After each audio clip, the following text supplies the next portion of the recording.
have such fond memories of drinking hot apple cider on a crisp fall day in Minnesota. Imagine my surprise in college when someone offered me cidre. I had no idea it contained alcohol. Hard cider is growing in popularity in the States right now. Today we are at the family farm of brothers Michel and Philippe Le Gallois.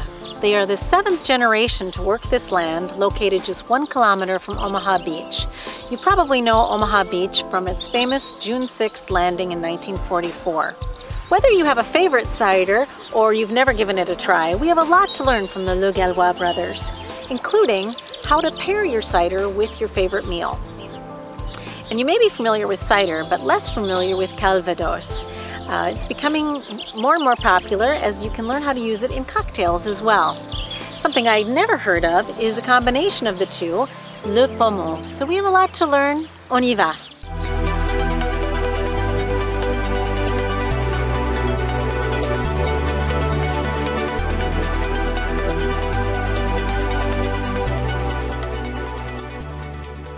La ferme appartient à la famille depuis 7 générations. C'est la beaucoup. famille Le Gallois EU. Nous sommes paysans de père en fils. Et donc ici il y avait une grosse tradition laitière, donc cidricole. La tradition laitière a été conservée, la tradition cidricole s'est perdue. En fait, elle s'est perdue dans le sens où on ne vendait plus le cidre à l'extérieur, on ne faisait plus que du cidre pour la consommation familiale. Ah. C'était à quelle époque? Ça, c'était dans les années 80. C'est pas si vieux, en fait. Et nous, on a replanté des vergers, moi et mon frère, on a replanté des vergers en 1988. Au début, je ne savais pas que j'allais transformer, mais j'avais envie d'être vigneron et j'étais pas dans la bonne région. Donc je me suis dit, eh bien, j'ai des pommes, je pourrais faire du cidre. Donc j'ai commencé à faire du cidre en 1990. Et alors je me suis dit, je veux vendre à la ferme, je ne veux pas vendre à la grande distribution. On a mis un panneau sur le bord de la route, à vendre cidre bouché, voilà. Et les gens sont venus dans la ferme. Aujourd'hui, en fait, en 2018, on produit à peu près, ça dépend des années, mais entre 180 et 220, 230 tonnes de pommes, quoi, qu'on fait en transformant en jus de pomme, en jus de poire. On a aussi beaucoup de poire, donc on transforme la poire.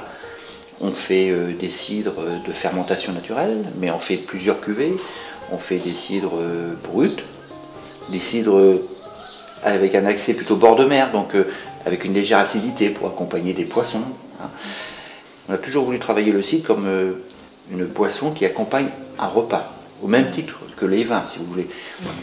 Les demi-secs, alors on a 2 types de demi-secs. On a un demi-sec, je dirais vraiment le demi-sec qui est entre le brut et le doux, qui lui va aller sur les viandes blanches. Ça va se marier sur un poulet fermier, sur du porc, quand vous faites du barbecue, ça passe. Voilà, facile à boire.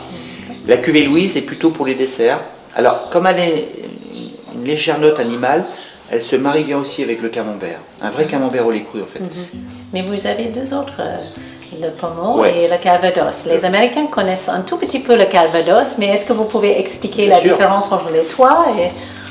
Le pommeau, en fait, est un apéritif en appellation d'origine contrôlée. C'est en fait, c'est la naissance, le mélange du jus de pomme et du calvados. On a le côté oxydé. Donc c'est vraiment un vieillissement de 2 ans.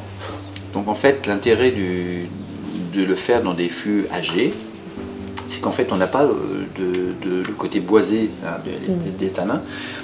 Mais par contre, on a ce côté oxydé, en fait, parce que c'est poreux, les échanges d'air se font très bien dans le fût. Et ce côté oxydé, c'est ça qui est intéressant sur le pommeau. Et ça, oui, alors, avec une salade de fruits et un mélange, ça se marie très bien. Et c'est vrai que quand vous cuisinez avec, c'est aussi un bel atout. Et donc le calvados, alors là, c'est différent. C'est le roi, n'est-ce pas? C'est beaucoup plus connu.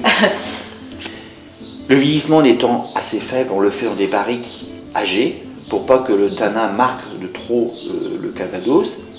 Donc il va ressortir peu coloré, peu boisé, mais il va être consommable vraiment à l'apéritif. On fait par exemple l'apple morito.